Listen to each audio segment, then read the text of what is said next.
সাংবাদিক দম্পতি সাগর সারোয়ার ও মেহরুন রুনি আত্মহত্যা করেননি, বরং খুন হন। তাদের হত্যাকাণ্ডে রান্নাঘরের ছুরি ও বটি ব্যবহার করা হয়। ঘাতক ছিল দুজন, তবে ডিএনএ অস্পষ্টতায় তাদের শনাক্ত করা যাচ্ছে না। আলোচিত এ ঘটনা তদন্তে গঠিত টাস্কফোর্সের বরাতে এসব তথ্য জানা গেছে। নাম প্রকাশে অনিচ্ছুক টাস্কফোর্সের এক সদস্য জানান, তদন্তে দাম্পত্য কলহ, চুরি বা পেশাগত কারণে খুনের তথ্য পায়নি টাস্কফোর্স। ভিসেরা রিপোর্টেও চেতনানাশক বা বিষ জাতীয় কিছুর প্রমাণ মেলেনি। রান্নাঘরে থাকা ছুরি ও বটি দিয়ে হত্যার আলামত পাওয়া গেছে। ভয়াল ওই রাতে ক্ষত নিয়েও অনেকক্ষণ জীবিত ছিলেন তারা।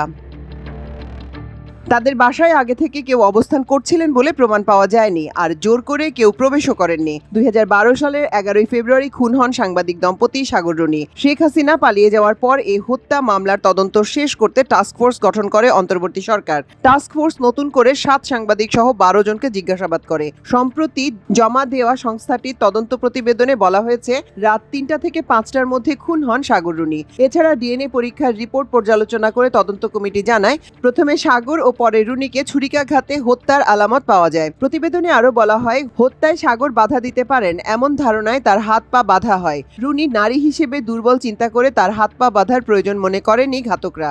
রক্ত পরীক্ষার প্রতিবেদন পর্যবেক্ষণ করে ধারণা করা হয় আগে মারা গেছেন রুনি। গত 22 এপ্রিল হাইকোর্টে দাখিল করা টাস্কফোর্সের প্রতিবেদনে উল্লেখ করা হয়, হত্যার রাতের পরদিন সকাল 11:30 থেকে 12টার মধ্যে ঘটনাস্থলে পৌঁছেন গোয়েন্দা কর্মকর্তারা। এর আগে গণমাধ্যম কর্মী ও স্থানীয়দের পায়ের ছাপে ধ্বংস হয়ে যায় আলামত। তবে রান্নাঘরের বারান্দায় 14.5 ইঞ্চি ও 8.5 ইঞ্চি ভাঙা অংশটি সম্পূর্ণ নতুন ছিল।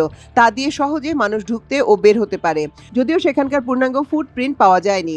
সিআইডির সঙ্গে ডিএনএ বিশ্লেষণ করে টাস্কফোর্স মনে করছে, একসঙ্গে 2 বা 3 জনের ডিএনএ থাকলে শনাক্ত করা সম্ভব। সংখ্যায় এর বেশি হলে শনাক্ত করা কঠিন। নমুনায় 5 থেকে 6 জনের ডিএনএ থাকায় তা শনাক্ত করা সম্ভব হয়নি। অন্যদিকে রুনির অফিসিয়াল নথি ঘেঁটেও তার সঙ্গে কারো শত্রুতার প্রমাণ পাওয়া যায়নি। আলোচিত বিবিয়ানা গ্যাস ফিল্ড নিয়ে রিপোর্টের জেরে এই হত্যাকাণ্ডের কোনো তথ্য মেলেনি। সাগরের মালিকানাধীন এনার্জি বাংলা.com-এর কোনো সংবাদের জের বা পেশাগত কারণেও এই হত্যাকাণ্ডের যোগসূত্র মেলেনি। সাগর মাছরাঙা টেলিভিশনের বার্তা সম্পাদক এবং তার স্ত্রী রুনি ছিলেন এটিএন বাংলার সিনিয়র রিপোর্টার।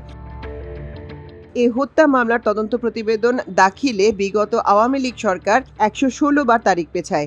যদিও সাগর রুনি হত্যার পর তৎকালীন আওয়ামী লীগ সরকারের স্বরাষ্ট্রমন্ত্রী সাহারা খাতুন দ্রুত রহস্য উদ্ঘাটন এবং খুনিদের বিচারের মুখোমুখি করার আশ্বাস দিয়েছিলেন। প্রথমে শেরেবাংলানগর থানা পুলিশ, পরে ডিবি 2 মাস এবং সর্বশেষ 2012 সালের এপ্রিল থেকে র্যাব প্রায় 12.5 বছর তদন্ত করেও রহস্য উদ্ঘাটন করতে পারেনি।